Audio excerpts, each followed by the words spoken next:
ओम अजानुबाहवे नमः। श्री स्वामी समर्थ। जय जय स्वामी समर्थ।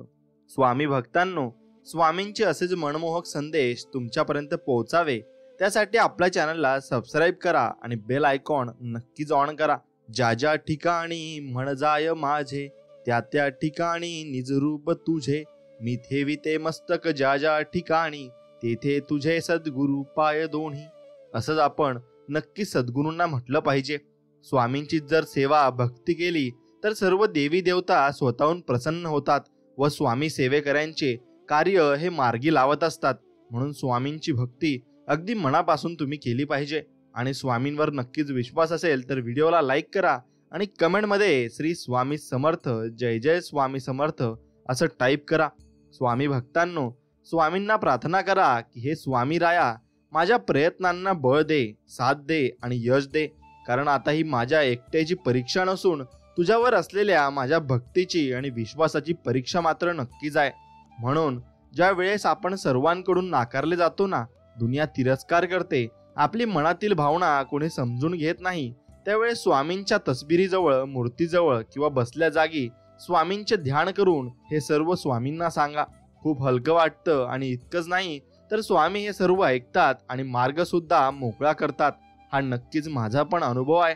म्हणून अनेक साधू, संत, साधक हे पुष्कळ दिवस अनुष्ठान करून देवाला आळवतात, त्यांची करुणा भागतात। परंतु स्वामी सेवेकऱ्यांनी, भक्तांनी अक्कलकोट निवासी आपल्या लाडक्या परब्रह्म स्वामींच्या मूर्तीचे नुसते ध्यान जरी केले तरी ते शुद्ध अनुष्ठान ठरते आणि मग स्वामी नक्कीच प्रसन्न होतात आणि आपल्याला आशीर्वाद देत असतात। स्वामींचं आणि आमचं नातं कसं आहे माहिती आहे का? की रस्त्याने जाणाऱ्या, भेटणाऱ्या अनोळखी व्यक्तीच्या मुखातून नुसते स्वामींचे नाव जरी ऐकले ना तरी तो अनोळखा व्यक्ती आपलासा, आपल्यातला वाटायला लागतो। कारण दोघांचं श्रद्धास्थान एकच आहे, ते म्हणजे फक्त श्री स्वामी समर्थ। तुम्ही कोणाचीही भक्ती करा, शेवटी ती स्वामीपर्यंतच पोहोचते। ज्याप्रमाणे नदी सागरालाच मिळते, स्वामी साक्षात त्रिगुणात्मक स्वरूप, अद्भुत आणि गूढ तत्व आहेत। स्वामींची भक्ती, सेवा, नामस्मरण हा जीवनाचा केंद्रबिंदू नक्कीच तुम्ही ठेवा। स्वामींच्या दरबारात दर्शनात जाताना आपला मोठेपणा, श्रीमंती, सुंदरता, मान, अभिमान आणि गर्व हे सर्व बाजूला ठेवून दर्शनात जाणे। आणि स्वामी या गोष्टी नाही बघत, स्वामी अंतर्मन बघतात। महत्वाचं म्हणजे ज्या गोष्टी आपल्याला स्वामींनी दिल्या आहेत ते स्वामींना दाखवता कामा नये, एवढं फक्त लक्षात ठेवा। म्हणून माणसाने त्या गोष्टीत, आठवणीत जास्त दिवस गुंतून राहू नये। भूतकाळ लक्षात ठेवला पाहिजे, पण आपला भविष्यकाळ खराब होणार नाही याचा सुद्धा विचार केला पाहिजे।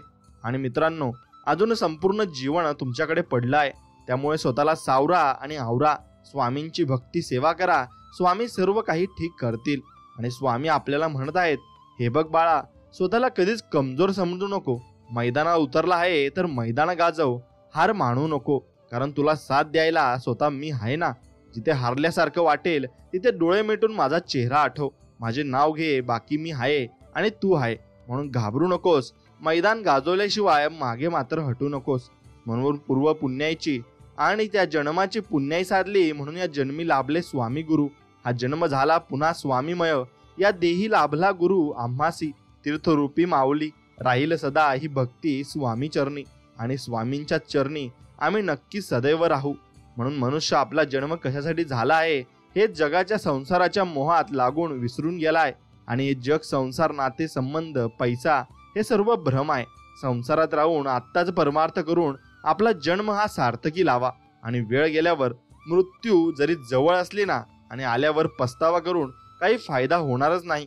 म्हणून मित्रांनो, हक्काची व्यक्ती भेटली की मग मनात साचलेल्या दुःखांचा पादर हा फुटत असतो आणि आपण त्या व्यक्तीला सर्व काही आपण सांगत असतो। म्हणून असेल नसेल कोणी तुझं, तू पंखात मात्र कायम भरारे ठेव। बदलेला आहे तुझा एक दिवस, तू फक्त स्वतःवर व स्वामींवर फक्त विश्वास ठेव। तुला साथ देणारे फक्त आपले स्वामी समर्थ महाराज आहेत। म्हणून आयुष्यात काही क्षण, काही आठवणी, काही लोक असे असतात की त्यांना कधी विसरता येतच नाही। फक्त मग ते आपले स्वामी आहेत आणि त्यांना तुम्ही नक्कीच लक्षात ठेवायचं आहे। स्वामी आता काहीच कोणावर नाराज राहण्याची इच्छा नाही राहिली, कारण नाराज करणारे पण आपलेच असतात आणि एक तुम्ही आहात की मला कधीच नाराज केलं नाही। त्यामुळे जे चाललं आहे ते नीट सांभाळून घ्या आणि त्या प्रकारे आम्हाला नक्कीच तुमचे आशीर्वाद द्या। हे बघा मित्रांनो, हे स्वामी राया काही होऊ दे असं स्वामींकडे म्हणा. मला कोणत्याही परिस्थितीत असू दे, पण माझ्या मनाला तुझ्या आठवण राहू दे, तुझा विसर नको पडू देऊस. माझं मन तुझ्या चरणी सतत लागून राहू दे. आणि हेच मागणे स्वामी राया तुमच्याकडे आहे. म्हणून स्वामी आपण आपल्याला म्हणत आहेत की हार नको मानू बाळा, मी आहे तुझ्या पाठीशी.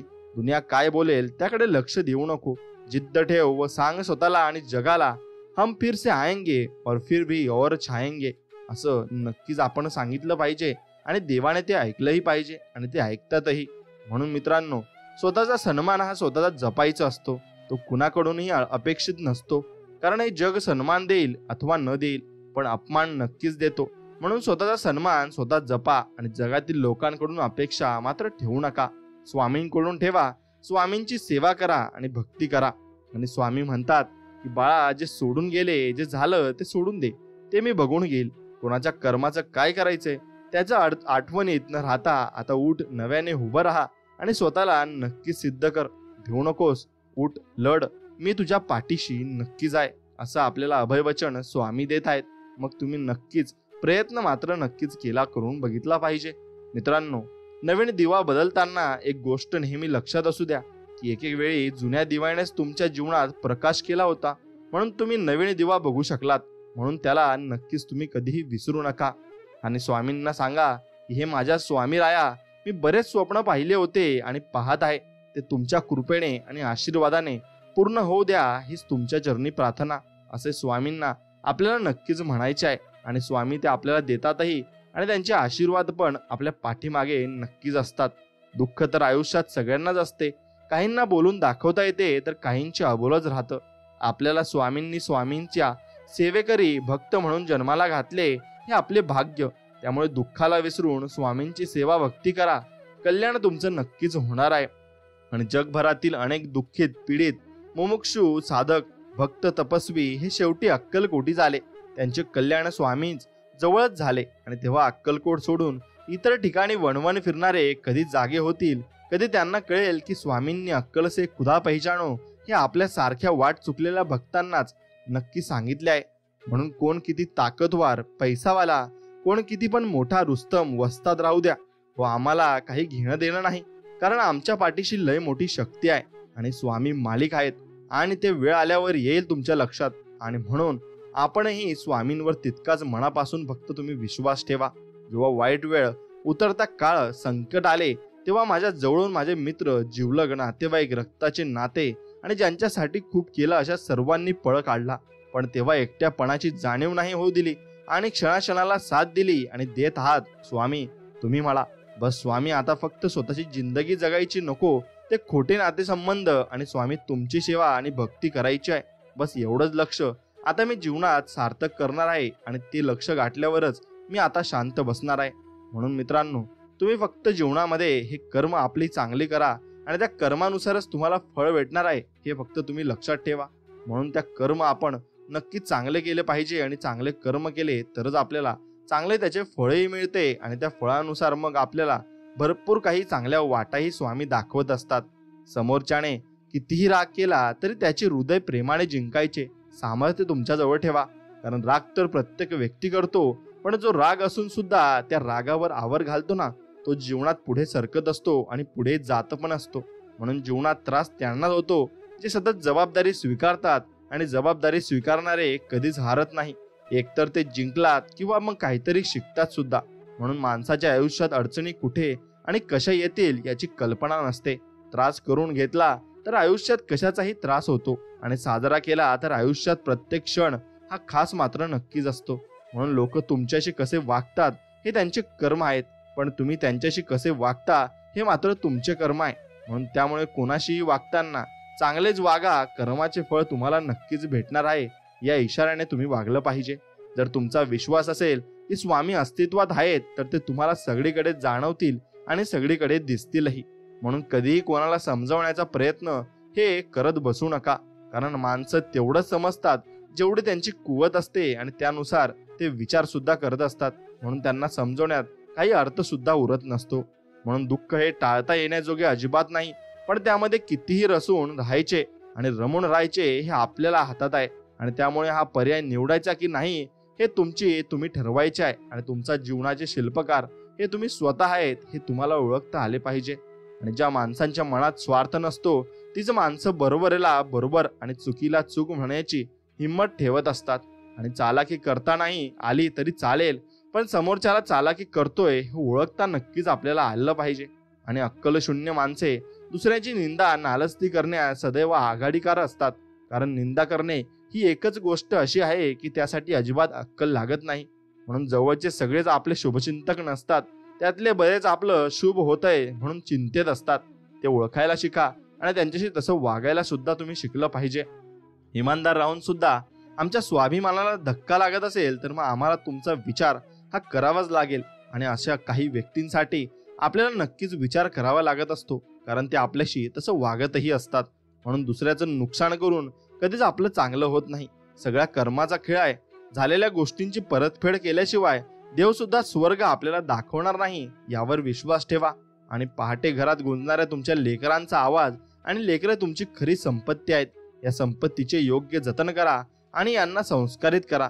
कारण आपण किती संपत्ती कमावली हे कोणी विचारणार नाही, पण आपली लेकरे कशी घडली हे मात्र नक्की जगाला दिसणार आहे. म्हणून पेरणी कधी करायची, कुठे करायची आणि कशाची करायची हे पेरणाऱ्याला समजलं की पेरणी वाया जाणार नाही. मग ती धान्याची असो किंवा मग शब्दांची असो अथवा मग संस्काराची असो. म्हणून सर्वांना हसवा पण कधी कुणावर हसू नका. सर्वांचं दुःख वाटून घ्या पण कधी कुणाला दुखवू नका. सर्वांच्या वाटेवर दीप लावा पण कुणाचं हृदय जाळू नका. परमेश्वर म्हणतो ते जे तुम्ही पेराल तेच उगवणार आहे आणि तसंच तुम्हाला त्या कर्माचं फळही मिळणार आहे. म्हणून विचार करून सगळ्या गोष्टी नक्कीच करा. कमजोर कोणीच नसतो, मजबुरीमुळे माणूस कमजोर होतो. आणि भंगार लोक या गोष्टीचा फायदा घेऊन स्वतःला तोप समजत असतात. आणि म्हणून आपली काहीतरी मजबुरी असते आणि जीवनात त्यामुळेच आपण थोडा मागता पाय घेत असतो. म्हणून जोपर्यंत माणूस दुसऱ्यांनी केलेल्या प्रगतीवर जळत राहील तोपर्यंत त्याला सुख आणि शांतीचा अनुभव हा नक्कीच मिळू शकत नाही आणि तो मिळणार सुद्धा नाही. कारण तसं करून आपल्याला सुख कधीच मिळणार सुद्धा नसतं. म्हणून पायातून काटा निघाला की चालायला मजा येते, तसा मनातून अहंकार निघून गेला की आयुष्य जगायला ही मजा येत असते आणि ते आयुष्य आपण चांगल्या रीतीने सुद्धा जगत असतो. म्हणून जीवनात संकटे येतात, तसे संकटातून सुटण्याचे मार्गही कर्म करूनच काढावे लागतात आणि तेच आपल्याला मार्ग दाखवत असतं. फक्त आपण ती मार्ग ही ओळखायला शिकलं पाहिजे. आपले अंतःकरण जोपर्यंत शुद्ध आहे तोवर या विश्वातील कोणत्याही गोष्टीची भीती बाळगण्याची आपल्याला गरज नाही. फक्त इमानदारी आणि नीतिमत्ता आपण नक्कीच चांगली ठेवली पाहिजे. काही लोकांच्या वागण्यात इतका खोटेपणा असतो ना, पण जगासमोर इतका मोठेपणा की समोरच्याला असं वाटतं की या माणसासारखं माणूस या पूर्ण जगात नाही. म्हणून तुमची पुढची चाल कायम गुपित ठेवा, कारण तुमचं चांगलं व्हावं यापेक्षा तुमचं वाटोळं व्हावं अशी इच्छा बाळगणारे बरेच जण या जगात नक्कीच असतात.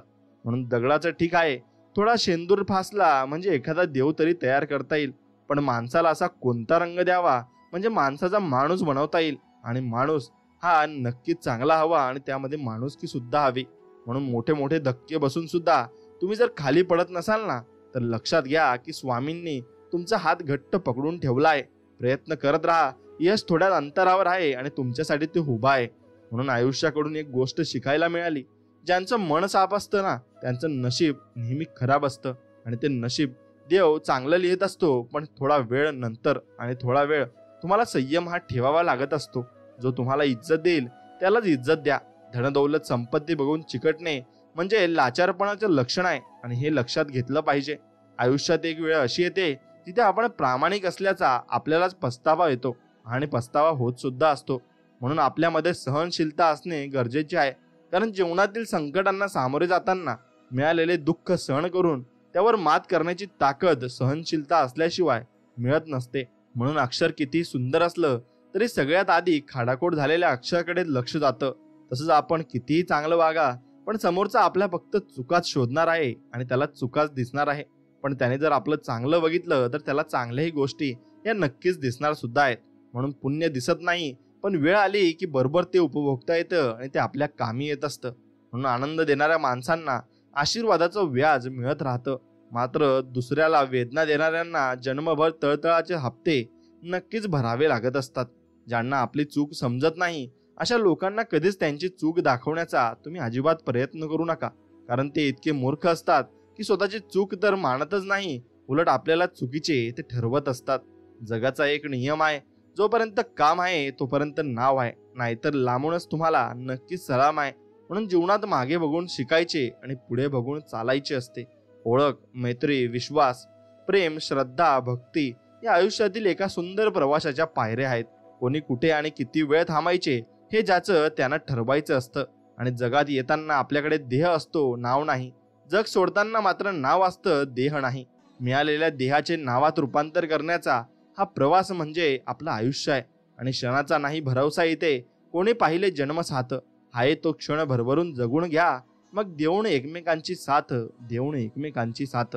जीवनात मागे बघाल तर अनुभव मिळेल, पुढे बघाल तर आशा मिळेल, आजूबाजूला बघाल तर सत्य मिळेल, आणि अंतर्मनात बघाल तर आत्मविश्वास हा नक्कीच मिळत असतो. म्हणून माणसानं कितीही खऱ्याचं खोटं आणि खोट्याचं खरं केलं तरी जीवनात कधीतरी खऱ्याचं खरं आणि खोट्याचं खोटं समोर येतच असतं. आणि म्हणून ते जीवनाचा नियमच आहे. म्हणून आपण वाईट की चांगले हे लोकांपेक्षा आपल्याला जास्त माहिती असतं. मग कशाला डोक्याला ताप करून घ्यायचा. लोक जिवंत असताना माणसाला चांगलं म्हणतच नसतात आणि तो मेल्यावर म्हणतात की चांगला माणूस होता. म्हणून घर फोडणारे आपलेच असतात. बाहेरच्यांना काय माहिती असतं की कोणती भिंत नाजूक आहे. आणि म्हणून आपण आपल्यामध्येच माणसं ओळखायला शिकलं पाहिजे. जे लोक तुमच्यापाशी चुकीचे वागलेले असतात त्या लोकांना नेहमी हेच वाटतं की तुम्ही ठेवलेलं स्टेटस हे त्यांच्यासाठीच असतं. म्हणून ते तुमच्यासोबत चुकीचं वागलेलं असतात, त्यासाठी त्यांना असं वाटत असतं. स्वामी सांगतात, त्याचं माणसाच्या डोळ्यात पाणी येत असतं ज्याने एखादं नातं टिकवण्यासाठी प्रामाणिकपणे आपल्या आयुष्यात प्रयत्न केला असतो. जास्त विश्वास ठेवला की माणसं विश्वासघात करतातच. आपली समजून घेतलं तीच लोक आज घात नक्कीच करतात. म्हणून चांगले करूनही काही लोक वाईट समजत असतील तर मग तो तुमचा दोष नाही. कदाचित तुम्हाला ओळखणे इतपत त्यांची पात्रता नक्कीच नाहीये. म्हणून लोकांचं तोंड बंद करण्यापेक्षा आपले कान बंद केलेले कधीही चांगले असते. आणि आयुष्यात आपण कोणासाठी काय केलं हे लक्षात ठेवण्याऐवजी आपल्यासाठी कोणी काय केलं याची जाणीव असणं फार जीवनामध्ये महत्वाचं आहे. आणि प्रत्येकाच्या आयुष्यात येणारा संघर्षाचा काळ हा माणसाला जगायला शिकवत असतो आणि जीवन जगायला नक्कीच तो प्रेरणाही देत असतो. म्हणून आनंद हा एक भास आहे ज्याच्या शोधात आज प्रत्येक जण आहे, आणि दुःख हा एक अनुभव आहे आणि जे प्रत्येकाकडे आहे. तरी अशा जीवनात तोच जिंकतो ज्याचा स्वतःवर पूर्ण विश्वास असतो, आणि तो विश्वासच त्याला पुढे घेऊन जात असतो. म्हणून समाज एक असा बाजार आहे जिथे सल्ले ठोक भावात आणि मदत कर्ज रूपात मिळत असते. म्हणून जीवनात सर्व काही सोडलं तरी चालेल, पण चेहऱ्यावरचे हसू आणि मनातील आशा कधी तुम्ही सोडू नका. आणि आपण कुणासाठी काय केलं हे लक्षात ठेवण्यापेक्षा आपल्यासाठी कोणी काय केलं याची जाणीव आयुष्यभर असणं फार महत्वाचं आहे. आणि ज्याचे कर्म चांगले आहे ना तो कधीच संपत नसतो. सत्कर्मी माणसाला जीवनात अडचणी येतात पण त्या सुटणाऱ्या मात्र असतात. आणि याउलट जो दुसऱ्याला अडचणीत आणतो ना त्याच्या जीवनात अडचणी आयुष्यभर संपत नसतात. आणि ज्याचा नक्कीच जीवनामध्ये निश्चय पक्का असतो की मला हे काम पूर्ण करायचंय, तो व्यक्ती कशाही परिस्थितीने ते काम पूर्ण करतोच. आणि त्यामागे स्वामींची इच्छा सुद्धा असते आणि स्वामीही त्याला मदत करत असतात. म्हणून गरजेपेक्षा जास्त ओझे घेऊन जाणारा माणूस शेवटी बुडतोच. मग ते ओझं वस्तूचं असो, गर्वाचं असो किंवा मग अभिमानाचं असो. म्हणून प्रत्येक माणसात देव असतो. मग तुम्ही मंदिरात का जाता? खूप छान याचं उत्तर एका माणसाने दिलाय. वारा तर उन्हातही असतो, पण त्याचा आनंद सावलीत कसा काय येतो? तसंच आपण मंदिरामध्ये जात असतो आणि स्वामींचं आपण दर्शन घेऊन स्वामींचा निवारा यात बसत असतो आणि त्यांचा वारा आपण घेत असतो. आणि तो एवढा सुखद वारा असतो की तुम्हाला पूर्ण शांत करून टाकत असतो. म्हणून चांगले करूनही काही लोक वाईट आपल्याला समजतात, पण ती नक्कीच त्यांची लायकी असते आणि त्यानुसार ते विचार देखील करत असतात. म्हणून कुटुंब घड्याळाच्या काट्यासारखं असलं पाहिजे. कोणी लहान, कोणी मोठा, कोणी रुलो आणि कोणी स्लो असतो आणि कोणी फास्ट. पण जेव्हा कुणाचे 12 वाजणार असेल तेव्हा सगळेच एकत्र येत असतात आणि सगळेच नक्कीच मदतीला एकत्र सामीलही होत असतात. म्हणून असंच आपला नक्कीच परिवार सुद्धा पाहिजे आणि कुटुंब सुद्धा त्यासाठी महत्वाचं आहे. म्हणून आयुष्यात कष्ट केल्याशिवाय पर्याय नाही. आणि जो मनापासून काम करतो त्याला देव कधीच कमी पडू देत नाही.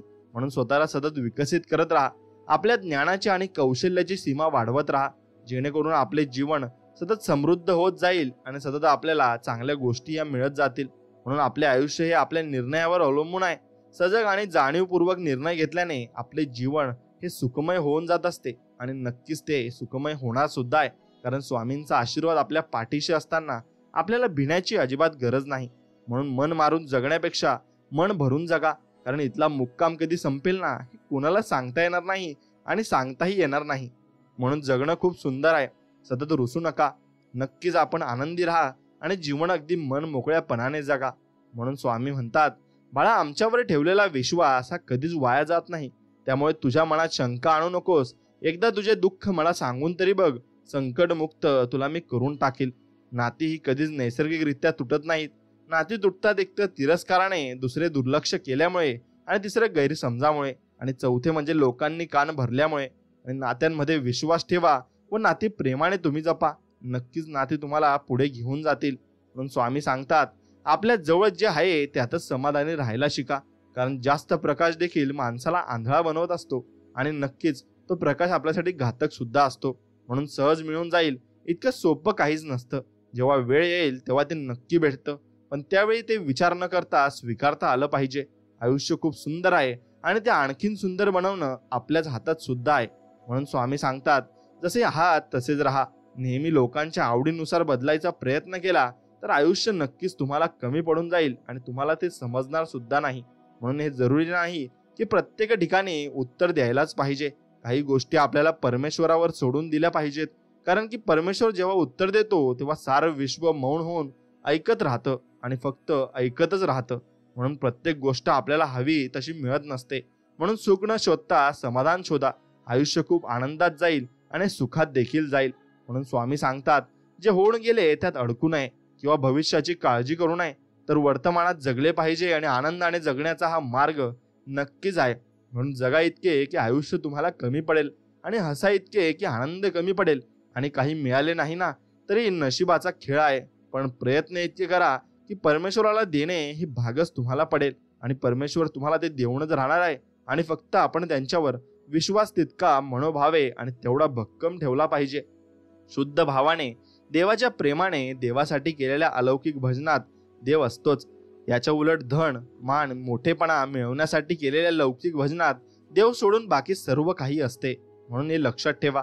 स्वामी सांगतात, चंदनाच्या झाडाला विषारी सापाने विळखा घातला म्हणून चंदनाचा सुगंध हा कधीच मात्र कमी होत नसतो. तसाच तुमचा स्वभावही कितीही तुम्ही कडू लोकांमध्ये असला किंवा चुकीच्या संगतीमध्ये असला, पण तुमचा स्वभाव कधी बदलू देऊ नका आणि तो तसाच ठेवा आणि तो तसा राहतो सुद्धा. म्हणून स्वामी सांगतात, संघर्षाचा काळ हा एकट्यानेच काढावा लागतो. बाकी चांगल्या काळात न ओळखणारे सुद्धा ओळख दाखवतात. म्हणून प्रयत्न सोडू नका. सुरुवात नेहमीच कठीण असते आणि ती कठीण सुरुवात आपल्याला करायची असते. आणि स्वामी म्हणत आहेत, अरे तू मला तुझ्या देवाऱ्यात आणून तर ठेवलेस, पण तुझ्याच विश्वात तू मग्न आहे आणि माझ्याकडे तुझे लक्ष नाही. कधी तू मंत्रजप करत नाही आणि कधी नामस्मरण करत नाही. मग माझी आठवण कधी काढणार? का नुसता फोटो आणून तू तुझ्या देवाऱ्यात ठेवतो? म्हणून स्वामी तुम्हाला प्रेमाने रागवत आहेत. नक्की स्वामींची भक्ती सुरू करा आणि त्याला उशीर नको. म्हणून प्रत्येक व्यक्तीमध्ये गुणवत्ता आणि कमतरता दोन्हीही असतात. फरक फक्त इतकाच आहे, जो पारखून बघतो त्याला गुणवत्ता दिसते आणि जो तपासून बघतो त्याला कमतरता मात्र दिसत असते. आणि ती कमतरता ज्याला दिसली तो माणसाला जीवनामध्ये प्रत्येकाच व्यक्तीमध्ये कमतरता दिसत असते. म्हणून गुरुचरित्र मधून तुम्ही भरपूर काही शिकाल. फक्त एकदा तुम्ही गुरुचरित्र ऐकून बघा आणि वाचून बघा, तुम्हाला सर्व काही ज्ञान होऊन जाईल. नेहमी आपल्या मेहनतीवर आणि स्वामींच्या वचनावर अटूट विश्वास ठेवा. भिवू नकोस, मी तुझ्या पाठीशी आहे असं म्हणत स्वामी सदैव आपल्या सोबत असतात आणि हेच खरे सफलतेचे सूत्र मात्र आहे आणि यातच आपल्याला सफलता सुद्धा मिळणार आहे.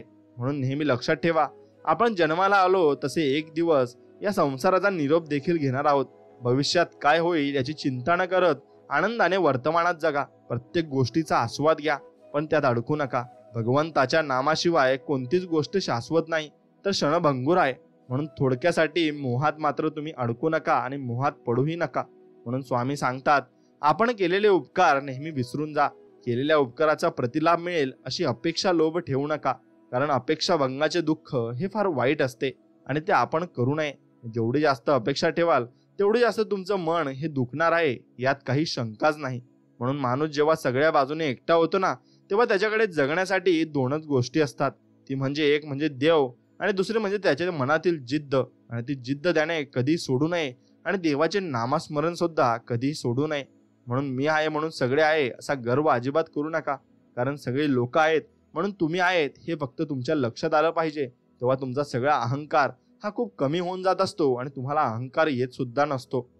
म्हणून एखादी वस्तू हरवली किंवा एखादी व्यक्ती सोडून गेली तर जास्त विचार करत नाही बसायचं.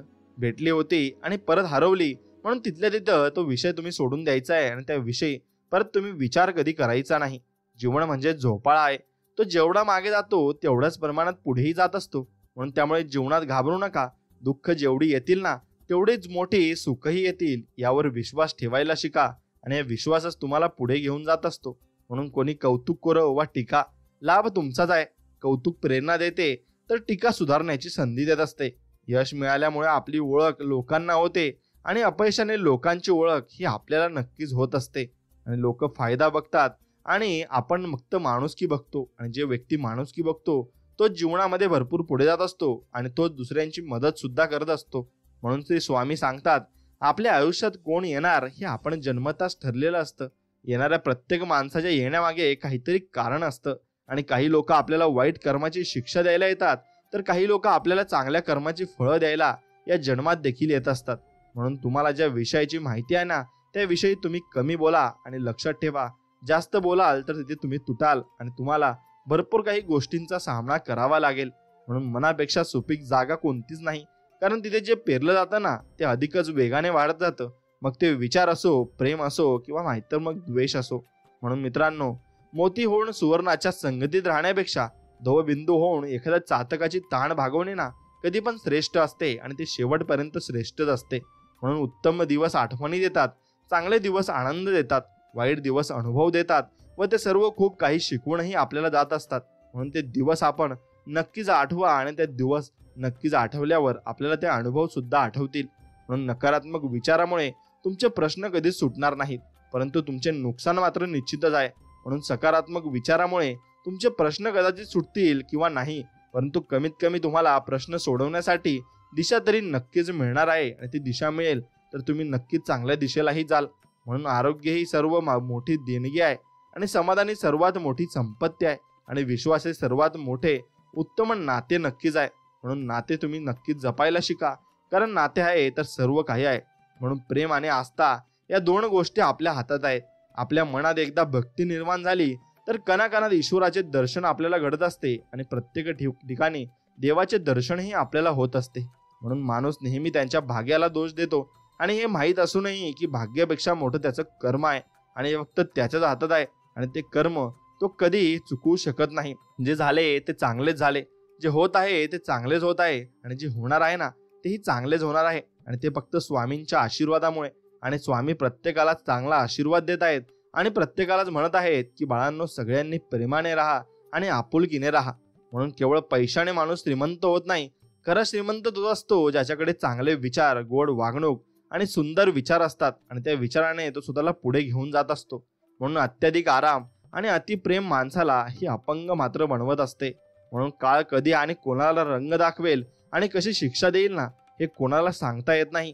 म्हणून फक्त कर्म चांगली करा आणि कर्मांवर तुम्ही विश्वास ठेवा. स्वतःवर विश्वास ठेवलात तर ती शक्ती बनते आणि इतरांवर विश्वास ठेवलात तर ती कमजोरी बनते. तुम्ही कधी बरोबर होता हे कोणालाच आठवत नाही, पण तुम्ही कधी चुकलात ना हे सगळ्यांनाच आठवतं आणि प्रत्येक वेळी ते आठवत असतं. म्हणून स्वामी सांगतात, कोणत्याही व्यक्तीची परिस्थिती कितीही वाईट असली तर ती नेहमी सारखी राहत नाही. परिस्थिती बदलते आणि त्यामुळे माणसाने हिंमत हारू नये आणि हिंमत ठेवून काम घ्यायचं आहे आणि हिंमत ठेवून काम करायचं सुद्धा आहे.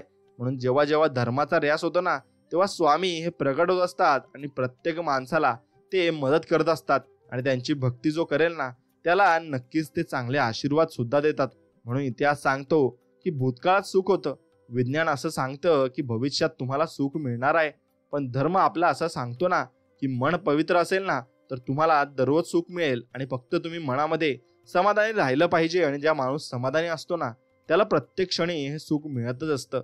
म्हणून स्वतःच्या आयुष्यात आहे तसे प्रामाणिकपणे जगणे हे दुसऱ्यांची नक्कल करत जगण्यापेक्षा लाख मोलाचे आहे आणि ते लाख मोलाचे पण असणार सुद्धा आहे. म्हणून आनंद आणि शांती त्यांनाच मिळते जे सर्व इच्छांपासून दूर, कोणतीच अपेक्षा न बाळगता अहंकाराशिवाय काम करत असतात आणि ते निस्वार्थ मनाने स्वामींची भक्ती करून निस्वार्थ मनाने आपलं काम पार पाडत असतात. म्हणून अति आनंदी असताना आणि अति दुःखी असताना कधीच निर्णय घेऊ नका, कारण या दोन्ही परिस्थितीत योग्य निर्णय तुम्ही घेऊ शकत नाही आणि चुकीचे निर्णय तुम्ही घेऊन बसतात मग तुम्हाला त्याचा पस्तावा मात्र नंतर नक्कीच येत असतो. म्हणून मनुष्याची आर्थिक स्थिती कितीही चांगली असली तरी जीवनाचा खरा आनंद घेण्यासाठी त्याची मनस्थिती ही चांगली असावी लागते. आणि मनस्थिती जर चांगली असली तर सर्व काही नीट होऊन जाते.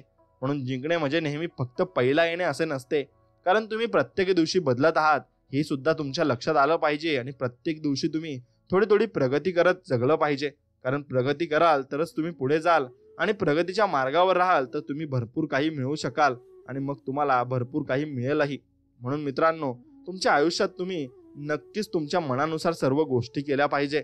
आणि जर तुमची स्वामींवर भक्ती असेल तर नक्कीच व्हिडिओला एक लाईक करा आणि कमेंटमध्ये श्री स्वामी समर्थ, जय जय स्वामी समर्थ असं नक्कीच टाईप करा. मनाने नक्कीच तुम्ही चिरतरून राहायला पाहिजे आणि प्रत्येक क्षणी तुम्ही असा विचार केला पाहिजे की मी सगळं काही करू शकतो आणि त्याला वय मर्यादा कोणाचीच नसते आणि कोणाची असू सुद्धा शकणार नाही. कारण तुमचं मन हे तुमच्याला प्रत्येक गोष्टी द्यायला तयार आहे, फक्त तुम्ही त्याच्याकडून घ्यायला तयार राहिले पाहिजे. तुमचे अचेतन मन कधी वृद्ध होत नसते, त्याला स्थळ काळाचे बंधन नसते, ते अमर व अनंत आहे. ते ईश्वराच्या सर्वव्यापी मनाचा अंश आहे, जो अजन्म अनादी व अमर आहे. थकव्याचा किंवा वृद्धत्वाचा आध्यात्मिक शक्तीवर काही परिणाम होत नसतो. धीर, दयाळूपणा, सत्य, नम्रता, सद्भाव, शांती, सुसंवाद आणि बंधुत्वाची भावना ही अशी गुण वैशिष्ट्ये आहेत जी नेहमी चिरतरुण असतात. व जर तुम्ही तुमच्या जीवनात हे गुण उतरवले तर तुम्ही मनाने चिरतरुण राहाल. म्हणून विकृती किंवा ऱ्याज घडून आणणाऱ्या आजारांसाठी फक्त वाढते वय जबाबदार नसते. काळामुळे नव्हे, तुमचे वय किती आहे या गोष्टीने नव्हे तर काळाच्या भीतीने आपल्या शरीरावर व मनावर हानिकारक परिणाम होत असतात. आणि खरे तर वयाच्या परिणामाची, वाढत्या वयाची वेडी भीती ही अकाली वृद्धत्वाचे कारण ठरते.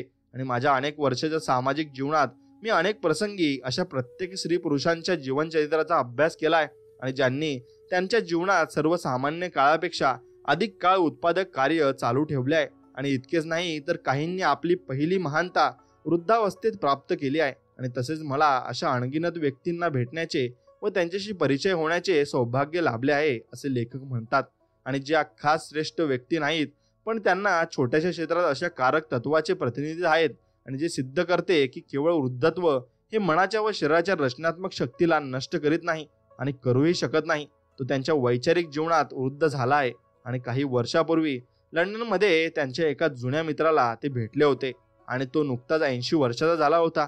अनेक लोकांसाठी ही आनंदोत्सव साजरा करण्याची एक पर्वणी असू शकते, पण दुर्दैवाने त्याच्याबाबत तसे नव्हते. मी जेव्हा त्याला पाहिले तेव्हा मला जबर धक्का बसला. जरी त्याने मान्य केले की त्याच्या बाबतीत कोणतीही विशेष वैद्यकीय समस्या त्यांच्या डॉक्टरांना दिसून आलेली नाही, तरी तो अत्यंत दुर्बल, अगदी आजारीच दिसत होता. पण डॉक्टर मूर्ख आहे, तो चिडून म्हणाला, मला माहिती आहे की मला कोणता आजार झालाय. जगणेच माझ्यासाठी खुद्द आजार बनले आहे. मी ज्याला विचारले याचा अर्थ काय? मी कुणालाच हवासा वाटत नाही, माझी कोणालाच गरज नाही. तो ओरडला, आणि कशाला असावी? माझा कोणालाच काही उपयोग उरलेला नाही. माझा आपण जन्म घेतो, वाढतो, म्हातारे होतो आणि मरतो, झाले. हाच प्रत्येकाच्या कथेचा शेवट असतो. माझ्या लक्षात आले आहे की एका प्रकारे त्याने त्याच्या आजाराचे निदान योग्यच केले होते. आणि तो आजारी होता हे जगण्यामुळे नाही तर जीवनाकडे पाहण्याचा त्याच्या दृष्टिकोनामुळे. आणि निरर्थकता आणि अनुपयुक्ततेचा त्याचा मानसिक दृष्टिकोन त्याच्या आजाराच्या मुळाशी होता. आणि त्याच्या दृष्टीपथात फक्त म्हातारपण होते आणि त्यानंतर काही नाही. खरे तर तो त्यांच्या विचार जीवनात म्हातारा झाला होता आणि तो ज्याची अपेक्षा करीत होता व ज्याची त्याला भीती वाटत होती तेच त्याचे अचेतन मन साकार करीत होते. आणि म्हातारपण शून्यपणाची पहाट असते. दुर्दैवाने अनेक लोकांच्या दृष्टिकोन व दुःखी माणसासारखं असतो आणि ते या गोष्टीला घाबरतात जिला ते म्हातारपण म्हणतात. शेवटी आणि नष्ट होणे बस. आता खरा अर्थ असा होतो की जे जीवनालाच घाबरतात, हो तरी जीवन अनंत आहे. वाढलेले वय आणि पंख लावून उडून गेलेले वर्षाचे पक्षी नव्हे, तर वाढलेले वय म्हणजे शहाणपणाची पहाट असते. शहाणपण म्हणजे तुमच्या अचेतन मनातील जबरदस्त आध्यात्मिक ताकदीची जाणीव व या ताकदीचा उपयोग करून एक परिपूर्ण आणि आनंदी जीवन कसे जगाचे याचे ज्ञान असते. आणि तुमच्या डोक्यातून ही कल्पना नेहमीसाठी काढून टाका की वयाची 60-70 किंवा 85 वयाचे वय म्हणजे तुमच्या किंवा इतर कोणाच्या जीवनाच्या अंताचे नाव आहे. म्हणून उलट असे वय म्हणजे एका वैभवी, फलदायी, सक्रिय आणि अत्याधिक उत्पादक जीवनशैलीचा उदय असू शकतो. आणि तुम्ही याआधी जगलेल्या जीवनापेक्षा अधिक चांगले जीवन या सत्यावर विश्वास ठेवा, याची अपेक्षा करा आणि तुमच्या अचेतन मन ती गोष्ट खरी करून दाखविल. बदलाचे स्वागत करा. म्हातारपण ही एक दुःखद घटना नाही, पण आपण ज्याला वृद्ध होणे म्हणतो ती खरे तर बदलायची प्रक्रिया असते आणि त्याच्या आनंदाने व उत्साहाने स्वागत करायला हवे. मानवी जीवनातील प्रत्येक टप्पा म्हणजे एका न संपणाऱ्या वाटेवरचे पुढचे पाऊल असते आणि आपल्याजवळ इतकी प्रचंड शक्ती असते की जी आपल्या शारीरिक शक्तीच्या मर्यादे पलीकडची असते आणि आपल्याजवळ अशा विस्मयकारी संवेदना असतात ज्या आपल्या शारीरिक पंचेंद्रियाच्या सीमा पार करतात आणि जीवन आध्यात्मिक आणि शाश्वत असते. आपल्याला कधीही म्हातारे व्हायची गरज नाही, कारण जीवन म्हणजे ईश्वर आणि ईश्वर म्हातारा होऊ शकत नाही. म्हणून आपल्या नेहमीच धर्मामध्ये लिहिलेलं आहे आणि सांगितलं आहे की ईश्वर जीवन आहे. जीवन सदैव नित्य, नूतन आणि अनंत अविनाशी आहे आणि हे सगळ्या लोकांबाबत नक्कीच सत्य सुद्धा आहे आणि ते सत्य असणार सुद्धा आहे. म्हणून जीवन आहे. एका महिलेने विजेचे जादूगर थॉमस एडिसन यांना विचारले होते, श्रीमान एडिसन, वीज काय आहे? ते उत्तरले, मॅडम, विद्युत आहे, तिचा वापर करा. आपण वीज हे नाव अशा एका शक्तीला दिले आहे जे अद्याप आपल्याला पूर्णपणे कळालेले नाही. तरी आपण विजेच्या सिद्धांताबाबत व वापराबाबत शक्य तितके शिकतो. तिचा वापर आपण असंख्य रीतीने करीत असतो आणि वैज्ञानिक परमाणूंना त्यांच्या डोळ्यांनी पाहू शकत नाही, तरी ते त्याला एक वैज्ञानिक सत्य म्हणून स्वीकारतात, कारण ते एकमात्र विश्वसनीय निष्कर्ष असतात आणि जे ते इतर प्रयोगात्मक पुराव्यांशी जुळत असतात. आणि आपणही जीवनाला पाहू शकत नाही, तरी आपल्या माहिती आहे की आपण जिवंत आहोत आणि आपण या पृथ्वी तलावर जीवनातील सगळे सौंदर्य व संपूर्ण भव्यता अभिव्यक्त करायला नक्कीच आलो आहोत आणि ते आपण नक्कीच करायला सुद्धा हवं. आणि म्हणून मित्रांनो, आपण या पृथ्वी तलावरील सगळं काही आपण बघण्यासाठी आलेलो आहोत आणि हे चांगलं जीवन आपण आपल्या पद्धतीने जगण्यासाठी या जीवनात आलेलो आहोत.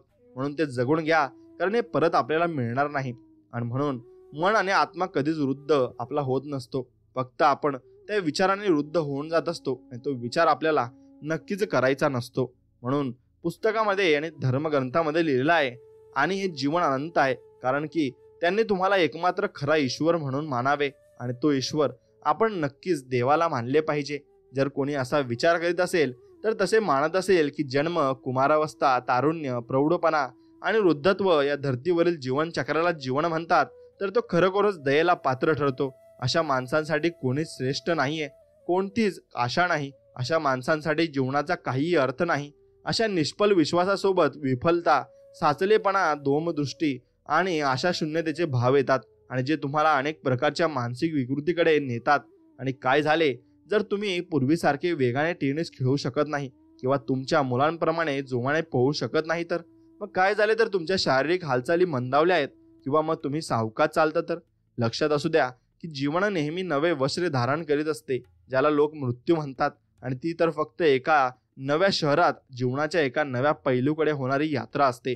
माझी व्याख्यानं ऐकायला येणाऱ्या मी सांगत असतो असे लेखक म्हणतात आणि त्यांनी वृद्धत्वाला गौरवपूर्ण रीतीने स्वीकारावे आणि या वयालाही आपले एक अनोखे वैभव, सौंदर्य व शहाणपण असते. आणि शांती, प्रेम, आनंद, लावण्य, सुख, शहाणपण आणि सद्भाव आणि समजदारी ही अशी गुणवैशिष्ट्ये नक्कीच त्यात आहेत आणि ती आपण नक्कीच ओळखायला सुद्धा शिकली पाहिजे मित्रांनो.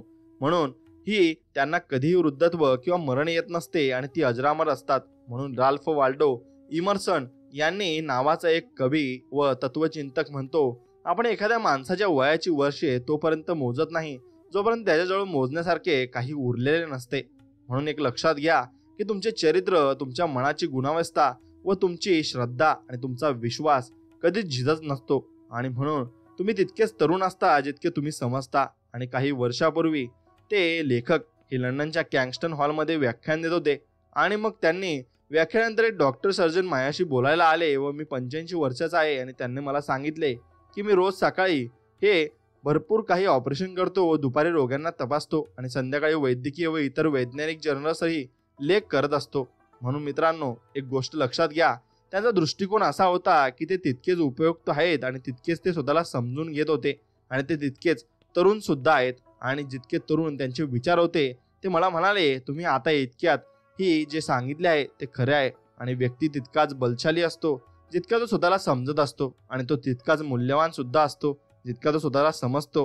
म्हणून या डॉक्टरांनी वाढत्या वयाबरोबर मान तुकवली नाही आणि त्यांना माहिती आहे की ते अविनाशी आहेत. आणि त्यांचा शेवटचा शेरा असा होता की मी जरी उद्या मेलो तरीही मी नवीन पैलूंना लोकांना मदत करीत असेन आणि सर्जरींना उपकरणासाठी नाही तर मानसिक व आध्यात्मिक सर्जरीद्वारे असेल. म्हणून तुमचे पांढरे केस किमती ठेवा आहेत. म्हणून मित्रांनो, तुमच्याबरोबर एखादी संधी चालून आली असताना मी आता इतका म्हातारा झालो आहे की ते मला झेपणार नाही असे म्हणून तिला सोडून देऊ नका. अशा विचारांनी मानसिक जडता व मृत्यू संभवतो. आणि जर तुम्हाला तसे पटले असेल की तुम्ही आता संपला आहात, तर मग तुमचे अचेतन मन तुमचा तो विश्वास स्वीकारेल आणि मग तो एक खरा करून दाखवेल. आणि काही लोक 30शीत म्हातारे होतात, तर काही 80च्या वर्षी पण तरुण असतात. आणि तुमचे मन सगळ्यात मोठे विणकर, शिल्पकार आणि आर्किटेक्ट आणि डिझायनर असते. नाटककार जॉर्ज बर्नार्ड या 100व्या वर्षी, या 90व्या वर्षी तितके सक्रिय होते आणि त्यांच्या मनाची कलात्मक गुणवत्ता कधीच सक्रिय कर्तृत्वाला कमी पडली नव्हती. मला अनेक स्त्री पुरुषांनी सांगितले की त्यांनी वयाची 40 पार केली आणि म्हणून त्यांना नवनवीन नोकरीत घेतले गेले नाही. आणि नोकरी देणाऱ्यांचा हा दृष्टिकोन थंड, निष्ठुर आहे आणि यात करुणेचा व समजदारीचा अभाव नक्कीच आहे. म्हणून असा कोणता नियम आहे की काम मिळवण्यासाठी तुमचे वय 35च्या आत असले पाहिजे? तसे असल्यास या मागील तार्किक कारण उथळ आहे, वरवर पाहता बरोबर पण मुळात चुकीचे आहे. जर नोकरी देणाऱ्यांनी क्षणभर विचार केला तर त्यांना समजेल की नोकरी मागायला आलेली व्यक्ती तिचे वय किंवा पांढरे केस विकायला आलेली नसते. उलट तिने जीवनाच्या बाजारातून अनेक वर्षाच्या अनुभवातून मिळवलेली तिची प्रतिमा आणि अनुभव आणि शहाणपण द्यायला ती तयार आहे. आणि असे त्याचा अर्थ होत असतो. म्हणून तुम्ही कधीही म्हातारे होत नाही आणि असा विचारही तुमच्या मनात कधी येऊ देऊ नका. मोठे वय म्हणजे सर्वात मौल्यवान ठेवा आहे. तुमचे वय हा कोणत्याही संस्थेसाठी, कंपनीसाठी निशंकपणे अमूल्य ठेवा असायला हवा. कारण इतक्या वर्षात तुम्ही सुवर्ण नियमांची, प्रेम व सद्भावाच्या नियमांची अंमलबजावणी केलेली असते. आणि तुमचे पांढरे केस असतील तर अर्थात हे मोठ्या शहाणपणाचे, कौशल्याचे आणि समजदारीचे प्रतीक असते. आणि तुमची भावनिक आणि आध्यात्मिक परिपक्वता ही कोणत्याही संघटनेसाठी आशीर्वाद रूपच ठरायला हवी. म्हणून 60च्या किंवा कोणत्याही ठराविक शारीरिक वयाच्या लोकांना एका कोपऱ्यात ठकलेले जाऊ नये. कारण जीवनाच्या याच वळणावर ते वैयक्तिक समस्या हाताळण्यात, भविष्याच्या योजना आखण्यात, निर्णय घेण्यात आणि इतरांना रचनात्मक कल्पनांच्या क्षेत्रात मार्गदर्शन करण्यासाठी त्यांच्या अनुभवाच्या जोरावर उपयुक्त ठरू शकतात. कारण त्यांना व्यवसायाच्या स्वरूपातच बराच मोठा अनुभव व अंतर्दृष्टी प्राप्त झालेली असते. तुमच्या वयाचे बनून राहा. या धंदानुसार नक्कीच माझे मन उडाले आहे. आणि हॉलिवूडच्या एका पटकथा लेखकाने एकदा सांगितले की अनेक वर्षे मी प्रथम दर्जाचे काम केले आहे, पण माझ्या कलेबाबत माझ्या इतकाच या शहरातील प्रत्येक जण माहितीगार आहे. आणि जगातील अनेक फिल्म समूहात मला असंख्य पुरस्कार मिळालेले आहेत. गोंधळून जाऊन मी विचारले, मग काय गडबड झाली? मग त्याने निराशेने हात झटकत म्हटले, मागच्या वेळी एक कथा संमेलनात गेलो असताना एका तिशीतील स्टुडिओ एक्झिक्युटिव्हने मला सांगितले की मी आजच्या प्रेक्षकांची ताळ मिळवू शकत नाही. जेव्हा मी वाद घालण्याचा प्रयत्न केला तेव्हा त्याने मला कळवले की त्याला अशी कोणतीही पटकथा नको जी 12 ते 18 वर्षाच्या मुलांच्या मनाला व अभिरुचीला भावणार नाही. आणि आता बोला, मी तिथून तडक बाहेर पडलो. ही खूप दुःखद परिस्थिती आहे. विशाल जनसमुदायाला अशा पोरकट कल्पनांचा खुराक देऊन त्यांनी भावनिक व आध्यात्मिकरित्या परिपक्व बनावे अशी अपेक्षा कधी करता येईल? मग व्यक्तिगत विकासासाठी त्यांच्यात असलेल्या सुप्त क्षमतांकडे त्यांचे लक्ष जाऊ नये म्हणून त्यांना डोळ्यांना झापड लावी जातात आणि त्यांना सांगितले जाते की त्यांनी तारुण्याला श्रेष्ठत्व प्राप्त करून द्यावे आणि त्यांचा गौरव करावा. म्हणून वास्तवात तारुण्य म्हणजे अनुभवीपणा, तीक्ष्ण विवेक दृष्टीचा अभाव आणि उतावळे निर्णय आहे. म्हणून मी त्यांच्यातील सर्वोत्तमाची बरोबरी करू शकतो. आणि मला 60तील किंवा 60 लोटणाऱ्यांचे आणि ओलांडलेले डझनवारी लोक माहिती आहेत. आणि जे तरुण राहण्याचा वेडा आटापिटा करण्यात वेळेचा अपव्यय करीत असतात. आणि ते नव्या फॅडप्रमाणे औषधी घेतात आणि तरुणांसारखे खाद्यपदार्थ खातात व रात्री उशिरा टीव्हीवर दाखवण्यात येणाऱ्या फालतू व्यायामाच्या साधनांवर पैसे उडवतात. आणि अधिक धनवान लोक स्पा ट्रीटमेंट, लिपोसक्शन सारख्या चरबी कमी करणे किंवा चेहरा व शरीर सुडौल व करणाऱ्या कॉस्मेटिक सर्जरींच्या नादी लागतात. आणि ते सतत निरर्थक आर्तनाद किंवा असतात. म्हणून पहा, मी अजूनही तितकाच तरुण सर्वोत्तम आहे. अशा लोकांनी एका महान सत्य लक्षात ठेवायला हवे की माणूस त्यांच्या हृदयात जसा विचार करतो तसा तो असतो. म्हणून पोषक आहार, विटॅमिनची औषधी आणि इतर सगळे फुसके आधार अशा लोकांना ठेवू शकत नाही. आणि त्यांना हे कळायला हवे की ते त्यांच्या विचार प्रक्रियेनुसार वृद्ध होतात किंवा मग तरुण राहू शकतात. म्हणून तुमचे अचेतन मन हे तुमच्या विचारांनी संस्कारित होत असते. आणि जर तुमचे लक्ष सदैव सौंदर्य, उदारता आणि चांगल्या गोष्टींवर केंद्रित केले असेल तर मग तुम्ही आध्यात्मिकरित्या चिरतरून राहाल. आणि मग तुमचे शारीरिक वय किंवा किती आहे ही गोष्ट महत्वाची उरत नाही. म्हणून वार्धक्याचे भय आहे. जॉब्स म्हणतात की मला ज्या गोष्टीची प्रचंड भीती होती तेच माझ्याबद्दल घडले. आणि अनेक लोक वार्धक्याला घाबरतात आणि ते भविष्याबद्दल अनिश्चित असतात, कारण त्यांनी वाढत्या वयाबरोबर मानसिक व शारीरिक ऱ्हासाची अपेक्षा केलेली असते. मग त्यांनी जसा विचार केलेला असतो, जसे त्यांना वाटत असते तसेच घडते. आणि तुम्ही म्हातारे तेव्हा होता जेव्हा तुम्हाला तुमचे जीवन रसहीन वाटू लागते आणि जेव्हा तुम्ही स्वप्न पाहायचे सोडून देता. तुम्हाला नवीन सत्य जाणून घेण्याची आस लागून राहत नाही आणि पादाक्रांत करण्यासाठी नवीन जग गुंडाळीत नाही आणि गवसणी घालण्यासाठी अधिक उंच आकाशात भरारी घेत नाहीत. तेव्हा तुम्ही म्हातारे होता आणि जेव्हा तुमच्या मनाची दारे नव्या कल्पनांनी, नव्या अभिरुचींसाठी खुली असतात आणि जेव्हा तुम्ही जीवनातील व विश्वातील नवीन सत्याच्या व प्रेरणांच्या लखलखत्या सूर्यप्रकाशाचे स्वागत करण्यासाठी अज्ञानाचे पडदे उचलता, तेव्हा मग तुम्ही तरुण आणि बलशाली असता आणि तुमच्यापाशी देण्यासारखे खूप काही असते. तुमचे वय 65 असो वा 95, तुम्हाला एक गोष्टीची जाणीव असायला हवी की तुमच्यापाशी देण्यासारखे बरेच काय आहे. पण तुम्ही तरुण पिढीला स्थिरावण्यासाठी मदत करू शकता आणि त्यांना सल्ला देऊन पथनिर्देशन करू शकता आणि तुमच्या ज्ञानाचा, अनुभवाचा आणि शहाणपणाचा इतरांना फायदा करून देऊ शकता. तुम्ही नेहमी पुढचे पाहू शकता, कारण तुम्ही सदा सर्वदा असीमित जीवनात दृष्टी स्थिर केलेली असते आणि तुम्हाला दिसून येईल की जीवनाची भव्यता नेहमी नवलाईचा पडदा असते आणि तुम्हाला दिसून येईल की जीवनाची भव्यता नेहमी नक्कीच चांगली सुद्धा असते. म्हणून उचलून आत डोकण्याचा प्रयत्न करीत असते आणि दिवसाच्या प्रत्येक क्षणी काहीतरी नवे शिकायचा प्रयत्न करीत राहा आणि तुम्हाला तुमचे मन चिरतरून असल्याचे आढळून येईल. म्हणून एक 110 वर्षाचा वृद्ध आहे आणि त्याची कथा आहे. काही वर्षापूर्वी ते भारतातील मुंबई शहरात भाषणासाठी गेले होते आणि लेखक म्हणतात की मला एका अशा माणसाची ओळख करून देण्यात आली ज्यांचे वय त्यांच्या मित्राच्या म्हणण्यानुसार 110 वर्ष होते आणि मी त्याला बघतच राहिलो आणि असा सुंदर चेहरा आम्ही आतापर्यंत कधी पाहिला नव्हता. तो एका आंतरिक तेजाने दैदिप्यमान झाल्याचा भासत होता आणि त्यांच्या डोळ्यात दुर्मिळ सौंदर्य होते. मला स्पष्ट दिसत होते की तो आनंदाने वृद्ध झाला आहे आणि त्यामुळे त्याच्या मनात नक्कीच तेजपुंज आणि मग प्रकाश धुरकळल्याने एकही चिन्ह नक्कीच दिसत नव्हते. आणि म्हणून निवृत्ती एक असे नवे धाडस आहे. खात्रीने सांगतो की तुमचे मन कधीच निवृत्त होत नाही. तुमचे मन हवाई छत्री सारखे असायला हवे. उडल्याशिवाय तिचा काहीच उपयोग नसतो. नव्या कल्पनांसाठी मन उघडे ठेवा, ग्रहणशील बना. आणि मी 65-70 वर्षांच्या लोकांना निवृत्त होताना पाहिले आहे. म्हणून निवृत्तीनंतर जणू त्यांना गंज लागतो आणि काही महिन्यातच ते लोक सोडून देतात. आणि उघडच आहे, त्यांना वाटते की आता त्यांचे जीवन संपले आहे आणि ते तसा विचार करतात. म्हणून तसेच होते. म्हणून निवृत्ती एक नवे धाडस बनू शकते, एक नवी आव्हान, नवीन वाट, दीर्घकाळापासून पाहत आलेल्या एखाद्या स्वप्नांच्या परिपूर्तीचा आरंभ आहे.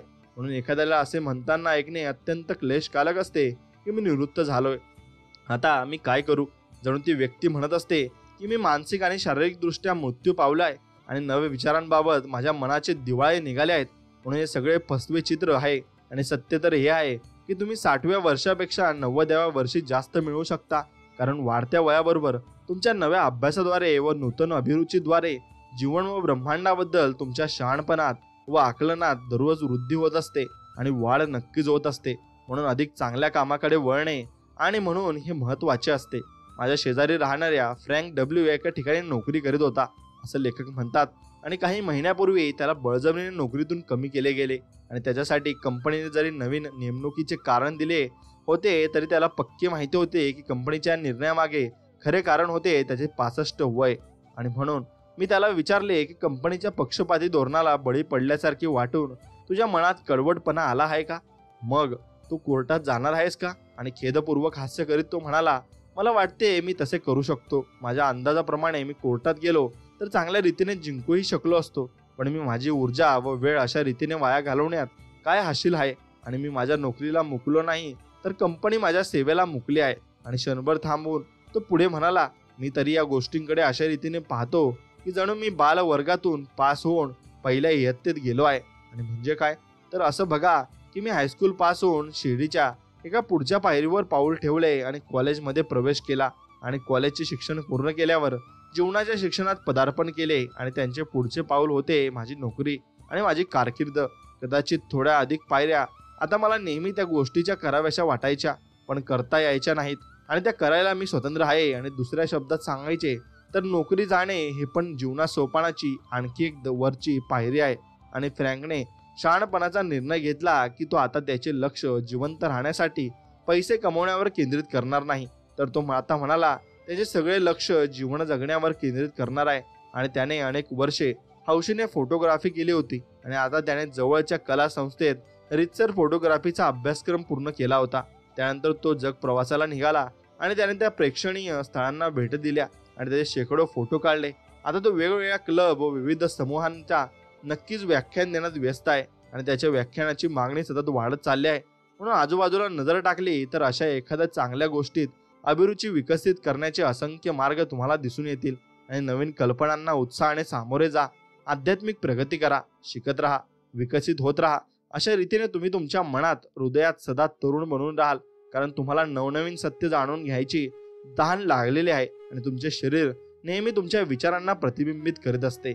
समाजाचा कैदी नव्हे तर निर्माता बनायला हवे आणि केवळ वाढलेल्या वयाच्या कारणामुळे कर्मचाऱ्यांमध्ये पक्षपात होऊ नये म्हणून कायदे अस्तित्वात आहेत आणि असे कायदे म्हणजे योग्य दिशेने उचललेले एक पाऊल असते. तरी कायद्याने लोकांचे विचार बदलता येत नाहीत तर एखाद्या 65 वर्षाचा माणूस मानसिक, शारीरिक व भौतिकरित्या तिशीचा अनेक तरुणांपेक्षा सरस व तरुण असू शकतो. पण आपण या जगात आपल्या श्रमाचे, कष्टाचे फळ चाखायला आलो आहोत आणि केवळ वय झाले म्हणून समाज आपल्याला जबरदस्तीने निष्क्रिय आणि आळशी बनवण्याची शिक्षा देऊ शकत नाही.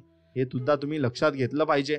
म्हणून व्यक्तीचे शरीर वाढत्या वयाबरोबर हळूहळू मंद पडू शकते, पण त्याच्या अचेतन मनाच्या प्रेरणेमुळे त्याचे चेतन मन हे अधिक सक्रिय, सावधान आणि तत्पर आणि चपळ बनत असते. म्हणून खरे तर मन कधीच म्हातारे होत नसते.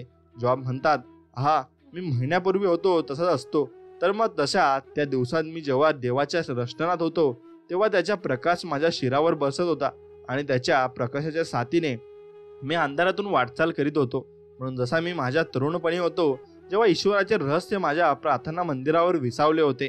म्हणून तारुण्याचे रहस्य आहे तुमच्या तारुण्यातील दिवसांना पुन्हा जगण्याची व तुमच्या अचेतन मनाच्या चमत्कारी उपचारक व स्वतःला नूतन करणाऱ्या शक्तींचा संचार तुमच्या संपूर्ण अस्तित्वात अनुभवा आणि हे जाणा व अनुभवा की तुम्ही आध्यात्मिक रीतीने प्रेरित झालात आणि तुम्हाला पुन्हा तरुण, टवटवीत व बलशाली झालात आणि पुन्हा भारले गेलात आणि तुमचे उत्थान झाले आहे आणि तुम्ही तुमच्या तरुणपणी होतात तसेच उत्साहाने सळसळणारे होऊ शकता.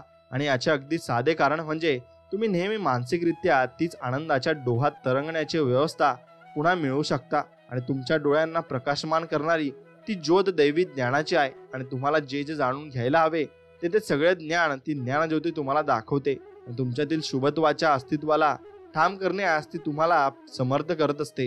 म्हणून तुमचे बाह्य रूप कसेही असो, तुम्ही तुमच्या अचेतन मनाच्या मार्गदर्शनासह वाटचाल करता आणि कारण तुम्हाला माहिती असते की पहाटे होते किंवा मग छाया पळ काढतात. म्हणून स्वप्न पहा, मी म्हातारा झालोय असे म्हणण्याऐवजी म्हणा, दैवी जीवनपथात मी शहाणा झालोय. आणि कोणत्याही कंपनीला, वर्तमानपत्राला सांख्यिकी सर्वेक्षणांना तुमच्या समोर उद्धत्व म्हणजे उतरती कळा आणि जीर्णावस्था, म्हातारपण आणि म्हातारचळ आणि निरुपयोगिता असे चित्र तुमच्या डोळ्यांसमोरून आणून देऊ नका. त्याला नकार द्या, कारण ते खोटे आहे, फसवे आहे आणि अशा प्रचारांच्या संमोहनाचा प्रभाव तुमच्यावर पडू देऊ नका. आणि मृत्यूचे नव्हे तर जीवनाचे प्रतिपादन करा आणि स्वतःला एका आनंदी, तेजस्वी, यशस्वी, संतुलित आणि शक्तिशाली रूपात पहा. तुमचे मन वृद्ध होत नाही. हृदय शस्त्रक्रियेचे, नक्कीच हार्ट सर्जरी आद्यनात्मक हा मायकल डिबेनी यांनी 1938 मध्ये रक्तासाठी पहिला रोलर पंप बनवला होता आणि हा पंप अजूनही हृदयाच्या बायपास सर्जरीसाठी वापरला जातो.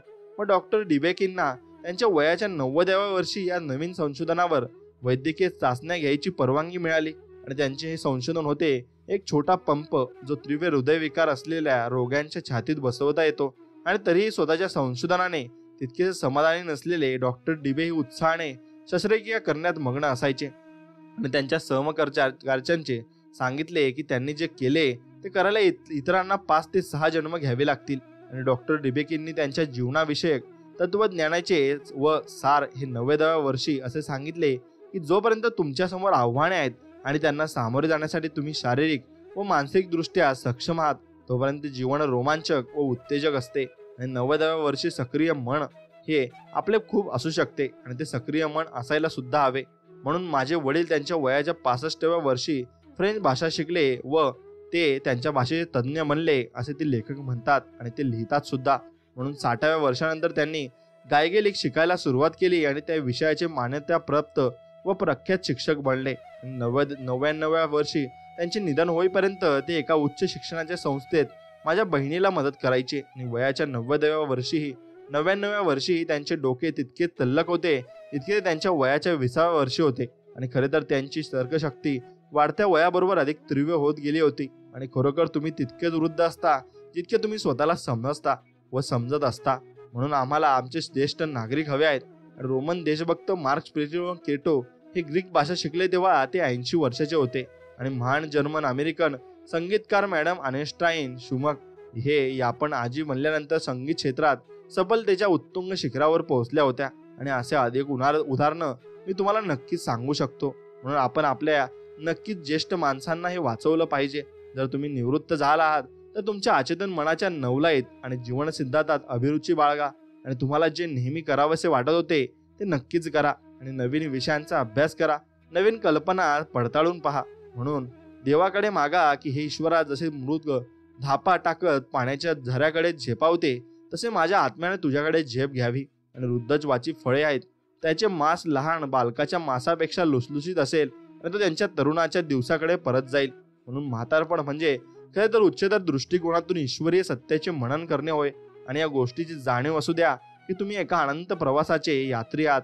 आणि जाणीव तुम्हाला झाली म्हणजे त्या भजनिक प्रमाणे तुम्ही म्हणाल त्यांच्या वृद्धपणात आणखीन फळे येतील आणि ते पुष्ट आणि पोचलेले असतील. पण आत्म्याची फळे प्रेम, आनंद, शांती, धीर आणि मृदुता, भलेपणा, आस्था, विनम्रता आणि सहिष्णुता ही आहेत. आणि यांच्या विरोधात कोणताच कायदा नाही. तुम्ही एका अशा अमर्याद जीवनाचे शिशु आहात ज्याला अंत माहीत नाही. आणि तुम्ही शाश्वतीने अनंताचे व अमरत्वाचे वारस आहात हे नक्कीच तुम्ही सांगूही शकता. म्हणून धीर, दयाळूपणा, प्रेम, सद्भाव, आनंद, सुख, शहाणपणा आणि समंजसपणा हे असे गुण आहेत ज्यांना कधीच वार्धक्य येत नसते. आणि त्यांना विकसित करून तुमच्या वागण्यातून व्यक्त होऊ द्या. आणि तन मनाने तरुण नक्कीच तुम्ही राहायला शिका. काळाच्या परिणामाचे वेडे भय अकाली वार्धत्वाचे कारण असू शकते. म्हणून वाढलेले वय म्हणजे उडून गेलेल्या वर्ष पक्षांचा हिशोब मांडणे नव्हे. आणि वाढते वय म्हणजे मानवी मनात शहाणपणाचा उदय असतो. म्हणून तुमच्या जीवनातील सर्वात जास्त उत्पादक वर्षे 65 ते 95व्या वर्षी असू नक्की शकतात. म्हणून मित्रांनो, वाढत्या वयाचे स्वागत तुम्ही करा. आणि वाढते वय म्हणजे कधी न संपणाऱ्या जीवनपथावर अधिक उंचावर जाणे. आणि ईश्वर म्हणजे जीवन असते आणि आता ते तुमचे जीवन आहे. आणि जीवन हे अनंत, अविनाशी आणि स्वतःला नित्य नूतन करणारे असते. आणि हेच मानवाच्या बाबतीत खरे सुद्धा आहे. म्हणून आपण कोणत्याही व्यक्तीचे वय तोपर्यंत मोजत नाही जोपर्यंत त्याच्याजवळ मोजण्यासारखे काहीच उरत नसते. म्हणून तुमच्या श्रद्धा आणि आस्था कधीच नष्ट होत नाही. तुम्ही तितकेच तरुण असता जितके तुम्ही स्वतःला समजत असता. आणि तुम्ही तितके शक्तिशाली असता तितके तुम्ही स्वतःला मानता. म्हणून तुम्ही तितकेच उपयुक्त असता जितके उपयुक्त तुम्ही स्वतःला वाटता सुद्धा. म्हणून तुमचे पांढरे केस म्हणजे एक अमूल्य ठेवा आहे, तो विकाऊ नाही. आणि तुम्ही वयाच्या इतक्या वर्षाच्या अनुभवातून जे शिकले आहात ते खूप महत्त्वाचे यात ठरून जाते. म्हणून पुढे पहा, कारण तुम्ही सर्व काळ अमर्याद जीवनात दृष्टी लावून असता. आणि तुमची निवृत्ती एक नवे धाडस आहे. आणि नवीन कल्पना तुम्हाला सुचली पाहिजे. आणि त्या कल्पनानुसार नवीन वर्षात तुम्ही पदार्पण केलं पाहिजे. म्हणून आधुनिक फॅशनचे खाद्य व महागडी औषधे तुम्हाला तरुण ठेवू शकत नाही. माणूस जसा विचार करतो तसा तो बनत जातो आणि त्या तत्वाने तो नक्कीच निरखतही जातो.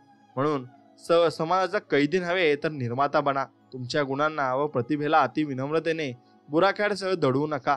आणि यौवनाचे रहस्य आहे प्रेम, आनंद, आंतरिक शांती आणि हास्य. ईश्वर म्हणजे आनंदाची परिसीमा आहे. आणि ईश्वरात काळोखाच्या लवलेशही नसतो. म्हणून तुम्ही हवेशी आहात. आणि कित्येक महान तत्वचिंतक, कलाकार, वैज्ञानिक, लेखक व इतर अनेकांनी त्यांनी महानतम सिद्धी त्यांच्या वयाच्या 80 वर्षानंतर प्राप्त केली आहे. म्हणून उद्धरत्वाची फळे आहेत प्रेम, आनंद, शांती, धीर, मृदुता, चांगुलपणा, आस्था आणि विनम्रता आणि संयम आहे. म्हणून तुम्ही अमर्याद जीवनाचे शिशु आहात आणि अमरत्वाचे वारस आहात. आणि तुम्ही अद्भुत आहात आणि ते तुम्ही समजून घेतले पाहिजे. आणि हा अद्भुतपण तुम्हाला भरपूर पुढे घेऊन जाण्यासाठीच नक्कीच काम करणार आहे. म्हणून स्वास्थ्य सुधारण्यासाठी, अनेक सामान्य शारीरिक आजार बरे करण्यासाठी तुम्ही ज्या गोष्टी करायला कधीच धजला नसाल अशा गोष्टी करण्याची आवश्यकता तो आत्मविश्वास मिळवण्यासाठी असते. आणि मैत्रीचे संबंध वाढवण्यासाठी, सहकारी मित्र आणि कुटुंबियांशी असलेले संबंध सुधारण्यासाठी, वैवाहिक संबंध दृढ करण्यासाठी आणि आंतरिक भय दूर करण्यासाठी व वाईट सवयी सोडण्यासाठी आणि चिरंतर यौवनाचे रहस्य जाणून घेण्यासाठी आणि खूप खूप काही करण्यासाठी तुम्ही तुमच्या मनाचा नक्कीच वापर करू शकता. आणि हे मन तुम्हाला भरपूर गोष्टी सांगत असते, कारण यातच सर्व रहस्य दडून आहे. आणि ते रहस्य तुम्हाला समजून घ्यायचे आहे. आणि ते रहस्य एकदा तुम्ही समजून घेतले की तुम्हाला जीवनाचा अर्थ हा कळत जाईल आणि जीवनाचा अर्थ तुम्हाला कळत गेला की सर्व काही तुम्हाला समजत देखील जाईल. म्हणून फक्त स्वामींची सेवा करा आणि स्वामींची भक्ती देखील करा. मग तुम्हाला सर्व काही कळत सुद्धा जाईल आणि स्वामी तुम्हाला मदत देखील करतील. म्हणून स्वामी मदत करतील, फक्त याच्यावर तुमचा विश्वास हा दृढ असायला हवा आणि तो दृढ विश्वासच तुम्हाला भरपूर पुढे घेऊन जाईल. कारण निस्वार्थ मनाने तुम्ही स्वामींची भक्ती जेव्हा करता तेव्हा सर्व काही चांगलं होत जाते आणि सर्व काही नीट होत जाते. फक्त त्यासाठी तुम्ही फक्त निस्वार्थ मन ठेवलं पाहिजे आणि स्वामी हे तुम्हाला इतकं देतील की तुम्हाला सांभाळता सुद्धा येणार नाही आणि काही तुम्हाला करता सुद्धा येणार नाही. म्हणून मित्रांनो, तुम्ही एक काम करा, फक्त स्वामींचं नामस्मरण करा आणि त्यातच सर्वात सुख आहे आणि यातच तुम्ही विश्वास ठेवा. सर्व काही नीट होणार आहे. म्हणून हा व्हिडिओ आवडला असेल तर व्हिडिओला एक लाईक करा आणि कमेंटमध्ये श्री स्वामी समर्थ लिहा आणि तुमच्या परम मित्राला हा व्हिडिओ नक्की शेअर करा. चला तर मग भेटूया नवीन एक व्हिडिओमध्ये. तोपर्यंत जय श्रीराम, श्री स्वामी समर्थ, जय जय स्वामी समर्थ. धन्यवाद.